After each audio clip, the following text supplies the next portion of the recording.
Hello friends and welcome to Hitbullseye. My name is Manish and in this video we are going to cover our weekly dose of current affairs, that is the 4th week of June 2023. So we have these videos every week. One is in which we cover the weekly current affairs, snippets or tidbits kind of current affairs like in brief, but we cover 10 to 15 news every week. And then there is the topic of the week in which we take up one important topic of that week and we do it in great explanation. So do subscribe to the channel, hit the bell icon so that you receive the notifications of these videos as and when we post them. In this video, we are going to discuss the 4th week of June 2023 current affairs. Let's take a look at the issues in brief. First of all, India joins NASA's Artemis Accords. So we know that in the 4th week of June, Prime Minister Narendra Modi visited, in fact was on a state visit to the United States.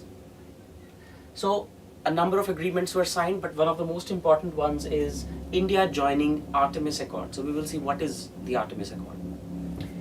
Next, in a tragic turn of events, the Titanic Submarine has been destroyed. There were about 5 or 6 billionaires, or you can say tourists, who wanted to see the original wreck of Titanic at the bottom of the ocean in the North Atlantic. But unfortunately, the submarine imploded and faced a lot of criticism as well. So we will see some facts related to that. Third is the Global Livability Index 2023 has been launched this week, which tells us which city is the most livable and which one is the least livable. So we'll see which cities have topped the livability index. Prime Minister Narendra Modi, when he was returning from the US state visit, he had a stopover in Egypt. So in Egypt, he received the highest award of Egypt. We'll see what is the name of the honor and what is the specialization of this honor. Global Competitiveness Index 2023 has been released, which shows how competitive a particular economy is. Next, India's first Omicron-specific mRNA booster vaccine has been launched. India's first Omicron-specific mRNA booster vaccine. We'll take a look at this.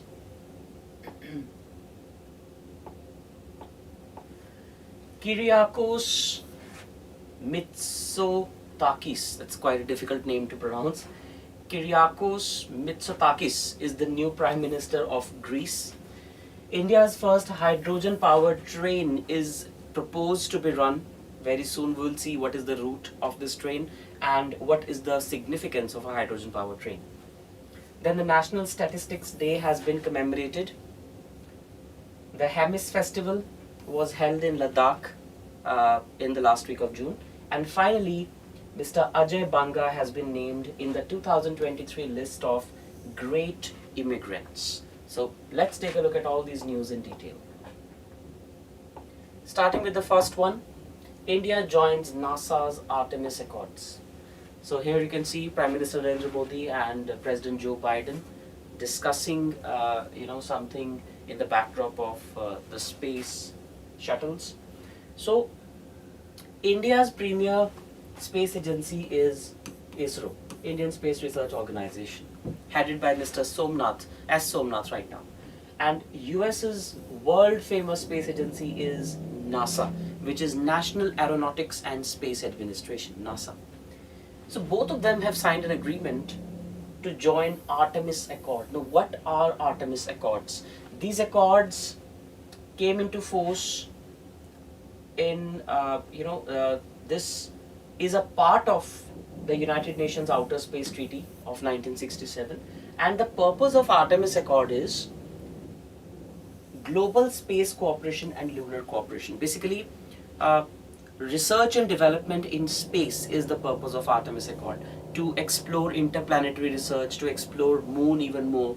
So if India has joined this, and India already is one of the top 5 space sectors in the world, so India joining this is not a surprise, but it's a pleasant surprise because now 2 major space agencies will be working in collaboration, and of course India tends to gain.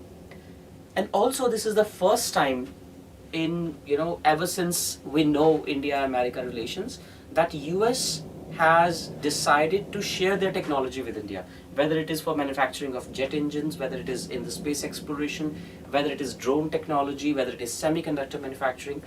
For the first time, that glass ceiling has been broken, under which US will be sharing technology for all these things with India.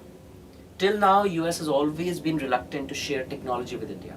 So whatever India purchased in the past, whether it is defense, related equipment, missiles, planes, anything, they were fully built units. Technology was never transferred in India. So that is a breakthrough that we have achieved this time. So it shows India's commitment to global space cooperation and lunar exploration. So what does Artemis Accord do? It provides a framework for collaboration in civil space exploration. So civil space exploration is there, with focus on returning humans to the moon and expanding space exploration to Mars and beyond. Mars and beyond. That means it not only includes lunar exploration, but also interplanetary exploration. It is grounded in the UN Outer Space Treaty of 1967, that is the genesis of this accord. It serves as a non-binding multilateral arrangement. So it is not a bilateral treaty. It's not that India is the first country to join Artemis Accord. There are other countries which are a part of it already. Right? The purpose of this initiative is to land humans on the moon by 2025 and foster future space exploration endeavors. So this is the most pragmatic, or let us say the most progressive space exploration treaty that India has joined. That is something that's going to give a boost to India's space sector.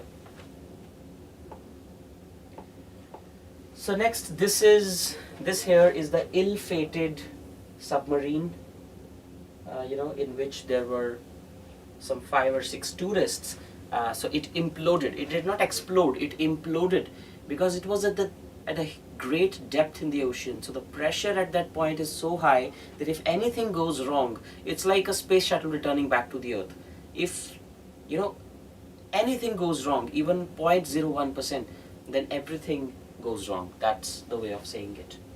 So this was led by Ocean Gate Expeditions. Ocean Gate Expeditions is a company. The name of the submersible was Titan. Right? So they were there to look at the original wreck of the Titanic, which sank in 1912 or 1913. So there were 5 people on board, and all of them were billionaires. It included Stockton Rush, who is the founder and CEO of Ocean Gate Expedition. So the owner of the company which made those submarines also died in the same implosion. And this wreck of Titanic is of course at the place where it sank 100 years back. It is in the middle of the North Atlantic. So it was going from Europe to US at its first voyage, but it sank. There's a very famous movie, Titanic. All of you must be aware of that. Global Livability Index 2023. How livable is a city? What are the factors that would decide it? Although it's a very subjective thing, for some people it might be the greenery that the city offers, maybe the economic opportunities, maybe clean air, or maybe how friendly people are. There can be a lot of parameters. So this index is maintained by Economist Intelligence Unit, EIU. And according to this index, what are the criteria that they follow? Stability. Now stability here means economic stability, political stability, all of that. Rich culture and entertainment, reliable infrastructure, exemplary education and health services. Of course, infrastructure, healthcare, education, environment, stability, all these factors count in. And if we talk about the top 10 cities in the world, there are top 3 that you should know about. Number 1 is Vienna, the capital of Austria. And this city has been topping the Global Livability Index for quite some time now. So it indeed is, according to EIU, is the most livable city in the world, Vienna. At number 2 is Copenhagen, the capital of Denmark. At number 3 is Melbourne, a city in Australia. So these are the top 3. Right? So no Indian city features in the top 10. Right? There are cities which have exemplary education and health services, infrastructure and all that. but then maybe they lack stability or maybe they lack good environment. So that is why no Indian city has made it to this list. Because there are cities like Delhi and Mumbai which fulfill most of these criteria, but then there is environmental concerns, which is a major factor. Prime Minister Modi gets Egypt's highest honor. So while on his way back from the state visit in US, he made a stopover in Egypt, and to the right is Egyptian President Abdel Fattah al-Sisi. He was also the chief guest at India's Republic Day parade this year. And here is Prime Minister Modi. You can see the Order of the Nile. Order of the Nile, which is the name of the highest award of Egypt. So its equivalent in India would be Bharat Ratna. जैसे India में हम भारत रत्न देते हैं, in Egypt it is Order of the Nile, and it's easier to remember because Nile is the longest river in the world and it flows through the entire Egypt. So Order of the Nile is the name of their highest state honor, and this is the 13th international award received by Prime Minister Modi. There have been so many countries which have conferred their highest awards on Prime Minister Modi, including United Arab Emirates, Saudi Arabia, Bahrain, then we have Papua New Guinea, Fiji. All these countries have already conferred their highest award on Prime Minister Modi. Right, so why is this award given to someone? Anyone who has rendered exceptional services to the country or humanity. That is why this award has been conferred on Mr. Modi. Global Competitiveness Index. How competitive is an economy? That is measured by the Global Competitiveness Index. First of all, let's take a look at who releases the Global Competitiveness Index. It's published by International Institute for Management Development, IMD. International Institute for Management Development, or IIMD you can say. And there are various criteria, but the most important ones are how competitive, how economically competitive an economy is. So India has achieved 40th place. India is the 40th most competitive economy, which is not bad. It's an improvement from the previous. But the top 3 countries are Denmark, Ireland, and Switzerland. And this is a comparison of 3 different years of indices: 2000, 2010, and 2023, so that we can see whether a country has made progress or not. For example, if we look at Switzerland, Switzerland was at number 7 in 2000, then it rose to number 4 in 2010, then it rose to number 3 in this year's index, right? And Denmark is a new entrant. It was not there in the top 10, right? So it's a new entrant, and Ireland also is a new entrant. On the other hand, if we take a look at Singapore's trajectory, Singapore was in 2010 the most competitive economy in the world. Now it has gone to number 4. So these are the top 10 countries. Denmark, Ireland, and Switzerland are at the top 3, and India's position is 40th, and that is most important that you should remember. It's an improvement compared to the consistent 43rd position between 2019 and 2021. पिछले 3-4 साल से 43rd rank चल रहा था हमारा. Now we have improved to 40th, and all these is because of the ease of doing business that the government has done in India. Single window clearance for industries, environmental clearances, infrastructure development, taxation reforms. So all these steps make for an improvement in this rank. Okay, there is criteria given as well. So let's take a look at the criteria as well. So there are 4 categories on the basis of which the competitiveness is judged. First is economic performance. Second is government efficiency. Third is business efficiency. And fourth is infrastructure. So economic performance, government efficiency, business efficiency, and infrastructure. And of course you can see there is improvement across all the 4 criteria. And that is what has led to the improvement in India's overall rank. Next, this is a new vaccine, India's first Omicron specific mRNA booster vaccine for the first time. So this has been announced by the Department of Biotechnology, Government of India. So who has manufactured this vaccine? Pune-based Genova Biopharmaceuticals. The name of the company is important. There have been other companies which have been prominent over the last few years, like the Serum Institute of India, Bharat Biotech, the manufacturers of Covishield and this other vaccines. So now this one has been manufactured by Genova Biopharmaceuticals, which is based out of Pune. The name of this vaccine is Gemcovac OM. Gemcovac OM. Right? So this is important for you to remember.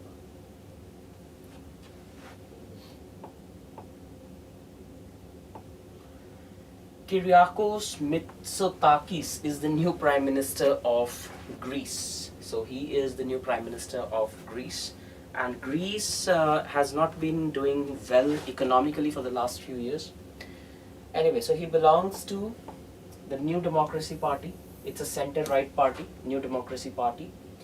And Greece's capital is Athens.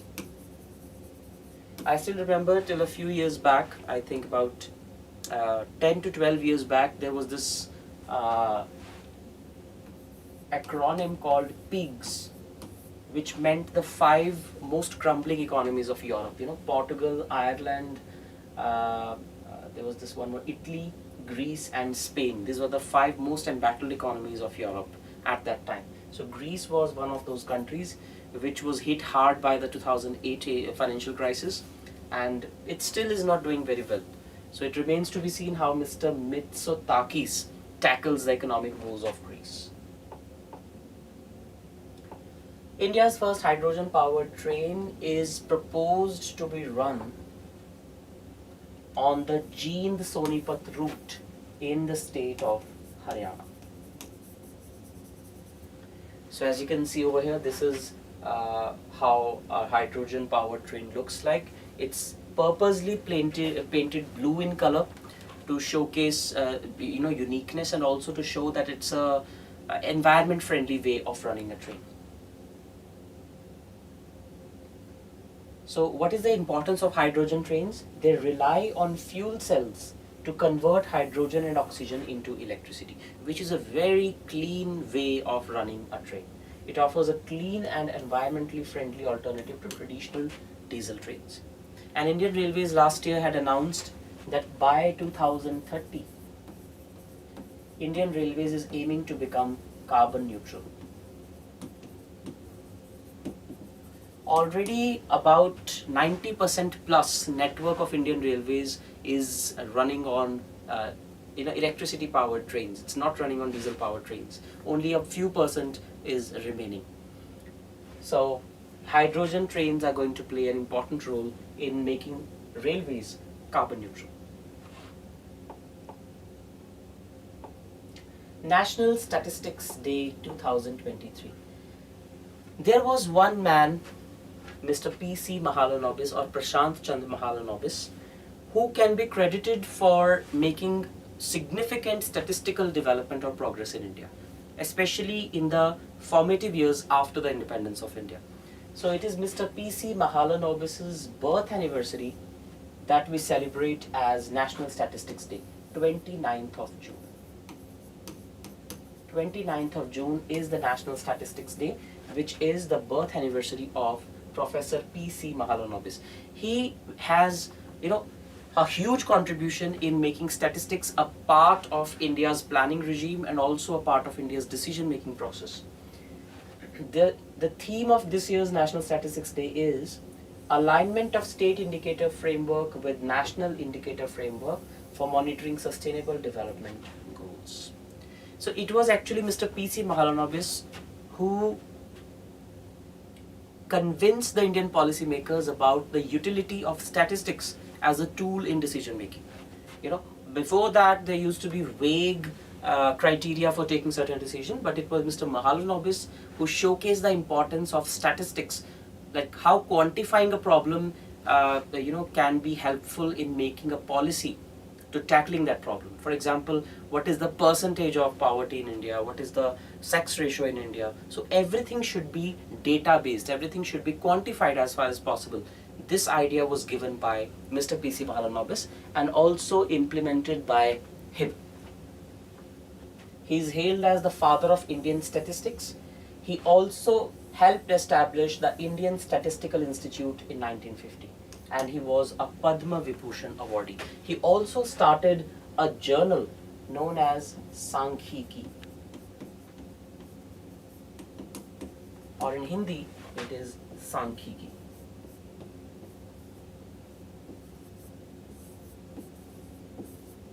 Sankhiki means statistics, something related to that.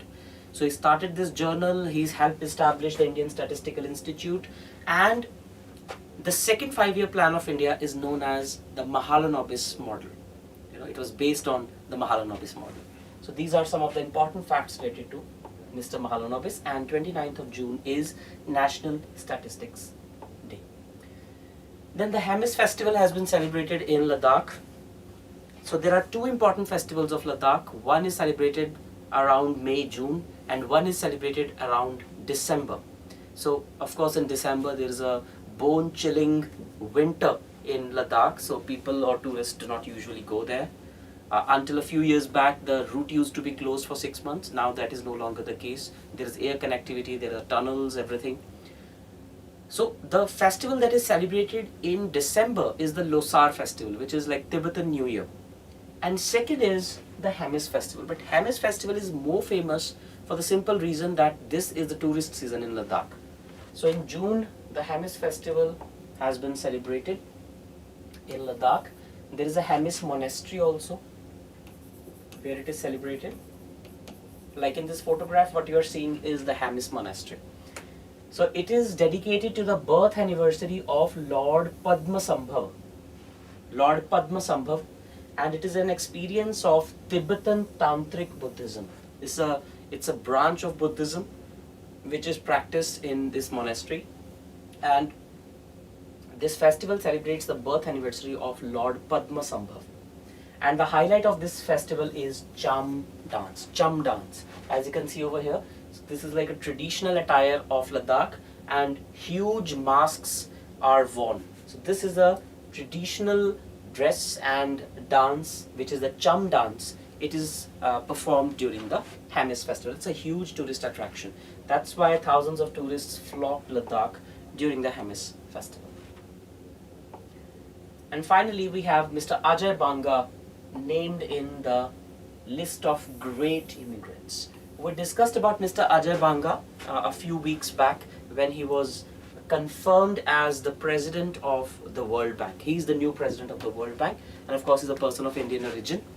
So he has now been named as a great immigrant in the great immigrants list by the Carnegie Corporation of New York. Named after Dale Carnegie. It's the Carnegie Corporation of New York, and Mr. Ajay Banga is the president of the World Bank. So he has 30 years of experience in key positions, and before becoming a president of World Bank, he was heading MasterCard, which is a world famous payment gateway other than Visa.